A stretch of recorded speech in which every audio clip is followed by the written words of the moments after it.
بلوچستان میں بارش اور برف برسانے والا مغربی سسٹم داخل۔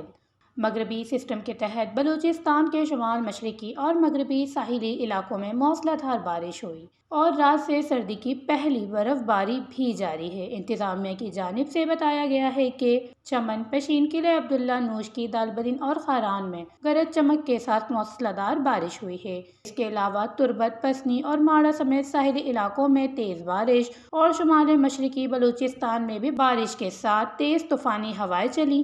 سسٹم کی وجہ سے وادی زیارت، کان مہترزئی، توبہ اچکزئی میں برف باری بھی ریکارڈ کی گئی ہے۔ انتظامیہ کے مطابق بلوچستان میں بارشوں اور برف باری کی وجہ سے معمولات زندگی بھی متاثر ہوئی ہے۔ دوسری جانب محکمہ موسمیات کے مطابق ملک کے بیشتر علاقوں میں موسم سرد اور خشک رہنے کا امکان ہے۔ اسلام آباد اور گردنواں میں موسم سرد رہے گا، جبکہ پنجاب، بالائی سندھ اور خیبر پختونخوا کے میدانی علاقوں میں دھند چھائے رہنے کا امکان ہے۔ مری، گلیات اور گردنواں سمیت بالائی اضلاع میں مطلع ابر آلود رہنے اور راولپنڈی، اٹک، چکوال، بھاورپور، ساہیوال، اوکاڑہ، قصور، لاہور، سیالکوٹ، نارووال، گوجرانوالا، جہلم، منگلا میں دھند چھائے رہنے کی پیشن گوئی ہے۔ کراچی میں بھی سرد ہوائیں چلنے سے سردی میں اضافہ ہو گیا ہے۔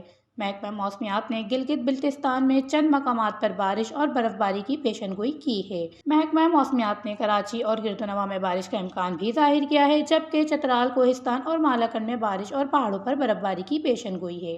خیبر پختونخوا کے بالائی اضلاع میں پہاڑوں پر برف باری کا امکان ہے، جبکہ آئندہ چند روز تک موسم مزید سرد رہنے کی بھی پیشن گوئی ہے۔ پشاور، چارسدہ، نوشہرہ، مردان، صوابی، بنوں، لکی مروت، ڈی آئی خان میں صبح اور شام کے اوقات میں دھند چھائی رہے گی۔